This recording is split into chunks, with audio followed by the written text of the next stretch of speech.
Here comes Lord Devereux, ready to fight. Wild-eyed and restless, he's been up all night. He may not know much, but he knows that he's right.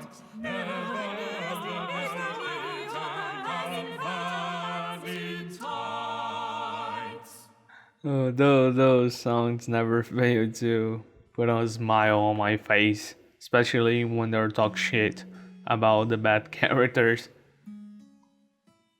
Okay, this is the last consultation, if I'm not mistaken, and let's see what he's done. Come on, man, I can't stand him anymore. Can't stand him and Lancelot anymore. Ah, give ye good morrow, my lord. I trust your lordship is well this day. Well? God's body, am I likely to be well? I have been languishing under lock and key while all England goes to ruin. Ah, yes, I did hear something of your arrest. I take it your encounter with the Queen did not go as well as planned. Nay, 'twas a disaster. I took the precaution of seeking an audience with Her Majesty just after dawn to be sure I would find her alone. But when I entered her bedchamber, she let out such a blood-curdling scream it alerted the palace guards, who ran into the room and arrested me. But you were imprisoned in your York House residence, were you not? The fact that you were placed under house arrest and not imprisoned in the Tower surely speaks to the Queen's fondness for you. I trust your time in confinement was not uncomfortable, at least. Well, yes, my time away from the world and its trifling concerns did, in truth, prove useful. It afforded me time to reflect on larger questions, to take stock of my life and put recent events in perspective. Ah, I see. And what resolution did this quiet period of sober reflection bring you? A closer relationship with God? Or perchance you are resolved to spend more time with your family? What? Nay, I said my mind was turned to larger questions. To wit, am I destined for greater things? Am I chosen by God to rule a kingdom? For I must needs act. The realm is under threat from within. For why was I verily imprisoned? Was it merely to punish me for some trifling mistakes I made in Ireland? Nay, 'twas to separate me from the Queen. Well, I imagine after discovering you in Her Majesty's bedchamber... Do you not yet see? The Privy Council means to keep me away from Whitehall, lest I see how they have contrived to control and manipulate the Queen since I left for Ireland. My lord, are you saying the Queen is weak and no longer in control of her reign? Aye, indeed. Something must be done about it. Well, man, do not just stand there. Yes, of course, my lord. Let us see whether the stars may give you your answer. Is Robert Lord Devereux, Earl of Essex, destined to, rule England? This guy is totally insane. Let's give him an insane reading so he can give me a lot of recommendation. Robert should use his substantial wealth to cleverly ensure cooperation with his plans. In short, he should engage in bribery. Okay. The Queen's failure to produce an heir will have violent consequences. Robert is a strong authority figure. Robert suffers from geopolitical ignorance. A foreign sovereign is destined to rule England. Robert is deluded about his legacy. Robert does not rein his ambition. Okay, that's probably the right option. Robert would do well to limit the influence of his friends' advice upon him. Robert is secretly motivated by his feelings about the Queen and how... Okay, I'm gonna choose this one. B is probably the right one. C is the full meme one. And A is like, go man, you're definitely chosen by God and all that shit you just talked. Just do this and everything will be nice. I hate him, but... Oh, but look at this. Please give me the letter of recommendation. The stars confirm your fears, my lord. Her Majesty's failure to provide an heir has created the conditions for much plotting and scheming, and her refusal thus far to name a successor has provided an opportunity for powerful forces who would seek to gain control of the throne. Indeed, the realm is in grave danger, and the stars suggest that you are a strong, wise leader, chosen by God to lead England, mayhap as Lord Protector of the realm? By God's underlumps, 'tis true. Huzzah! As to practical matters, the stars suggest you use your significant wealth to, ensure cooperation and procure the influence you will need to secure success in this endeavor. Then I will rally my forces and make the necessary preparations. For England, for God, Queen, and country. Huzzah! Huzzah! Please, please, please. Yes! Yes! I got one. Don't care about you anymore. Was on the last one. Oh my god. Okay. 3 letters. 2 on the go. And yeah, I mean, I'm trying to be optimistic. I have like 5. If things go well. Oh, god damn it. Let's pretend for now that those don't exist. I feel like I can't. It's the objective of the game. My claim to the throne may not be as strong as Stuart's or the Lennoxes, the Greys, or the Yorks, but a prox on all their houses. God has chosen me. Okay, alright. Go ahead, man. Be happy, whatever. I don't care about you. Almighty God, redeem thy servants from us track, for thy eternal grace and mercy is not shed by his wife.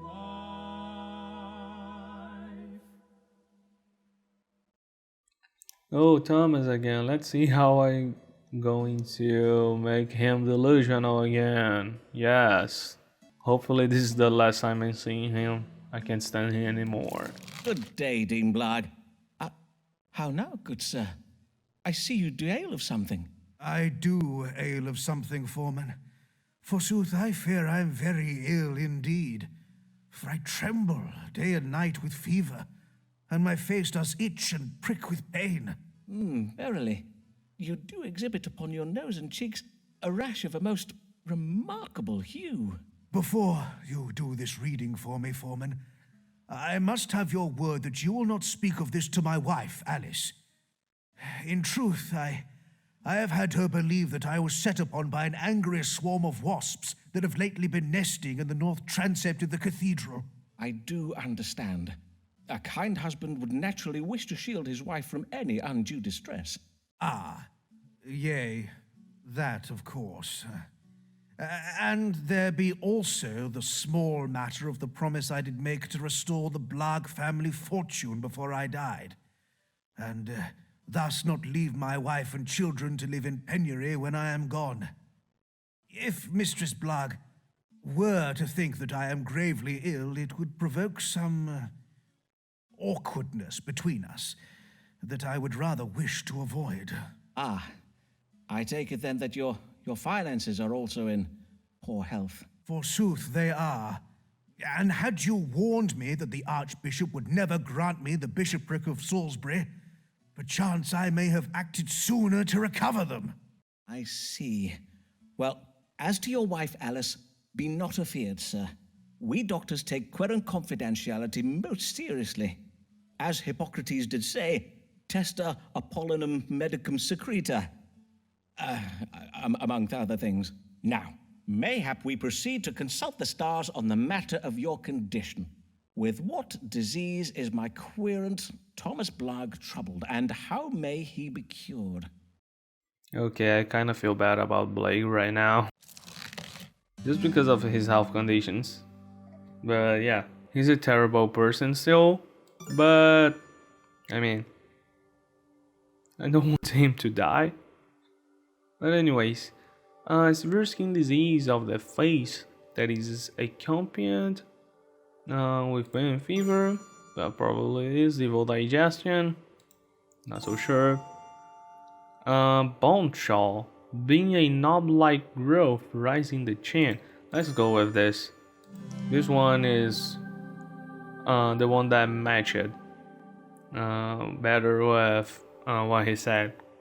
I'm choosing things really quickly right now.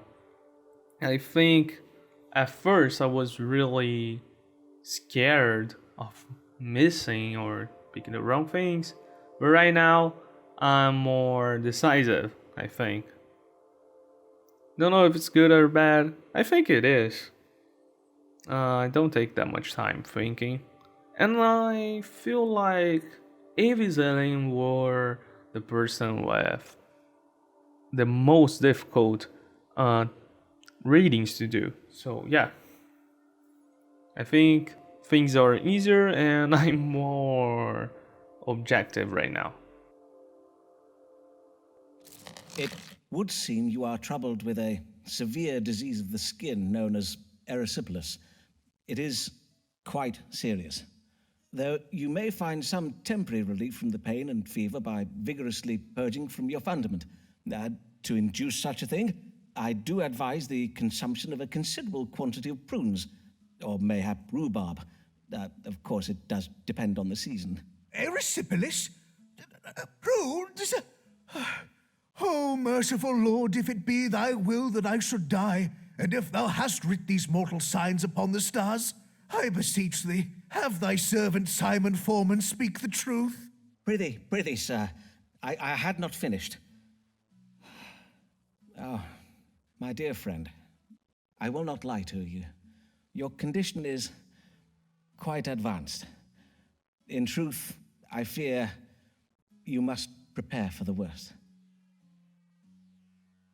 If you will not share this grave news with Mistress Blagg, perchance you might speak to her from the safety of, from beyond the grave? That is to say, write her a letter that may be read to her after you're gone. Your loving words, though thus delayed, may provide her comfort in her time of grief and destitution. God bless you for your candor, sir, as well your wisdom and friendship these last years. I will now go and pray upon what you have told me. Oh, now I feel bad about him. I mean, not because he's a terrible person that he deserves to die. He could, like, work on himself and be a better person. I don't know. May the Lord God absolve me of my sins, for I fear my wife Alice will not. Yeah, you messed up big time with her. Let's move on and give this sadness an end. An explorer's wife cannot share his life. She is left alone. She is left alone. Once he is at sea, in a wake so she. Oh, God at home, God at home. Okay, I already got a recommendation letter for her, so I'm gonna be honest, or just pick a funny option or anything like this. Let's see. Good day, Mistress Fortescue. How may I help you this day? You seem a little out of breath. Aye, 'tis but my bodice. My maidservant did lace it far too tightly. Methinks she is a trifle vexed with me. Indeed, the atmosphere in the Fortescue household is exceeding ill at present. Verily? And why is that? Someone has been stealing food from the larder in the night. This morning, 3 whole swan pies were missing. Each member of the Fortescue household suspects another. And whom do you think is the author of these thefts, madam? Well, I suspect my son Harold, as his fondness for pie is well known. But Harry denies it and has accused our maidservant Gladys. And 'tis true that Gladys has become suspiciously wide about the girth of late. And as for Gladys, well, she is convinced the culprit is our African parrot, Sir Muncelot Grey. But Sir Muncelot has denied the accusation and blames my monkey. Ah, and who does your monkey blame? How now, Dr. Foreman? Be not absurd. Monkeys cannot speak. Ah, yes. Then 'tis fortunate that God can. Speak to us, that is. by way of the stars. Who in the Fortescue household has been sneaking into the larder at night to steal pies? The woman is crazy, man. How can I tell that? Sybil Fortescue is a hypocrite. She needs to turn her finger of accusation to herself, for she... Oh, she ate all the pies. Sybil's family and friends have exercised constraint and discipline in relation to the pies. Sybil's intuition about the identity of the pie thief is wrong. The solution to this mystery is counterintuitive. The thief is one of the suspects who has maintained their silence. The Fortescue children have been raised well. They do not know how to steal pies. Evil foreign country is indicated here. Mistress Fortescue is advised to make changes to her will. She must cut her maidservant out of it. Mistress maidservant is untrustworthy and aggressive. No. Okay. The letter C. I ruined the maidservant's life. This one says is someone who is silent, and this one says her. I can't like go with A just because of memes, and I can go with B because that's probably the right decision. Let's go with the memes. I don't care.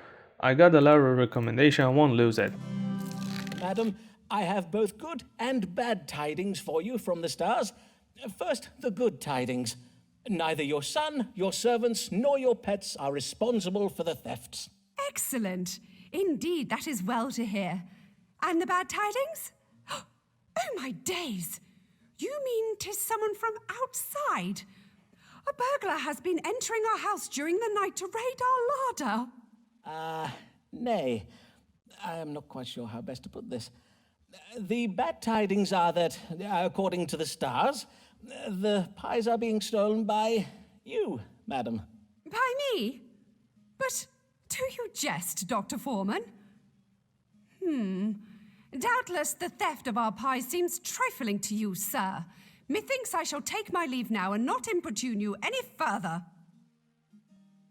Yeah, the fun options that I pick are not that fun, actually. So they're just straight up boring, to be honest. It thinks Harry may be right. How else could ladies have grown so fat? Yeah, man, whatever. I already got something from you that I wanted, so whatever. Just one more consultation with her anyways.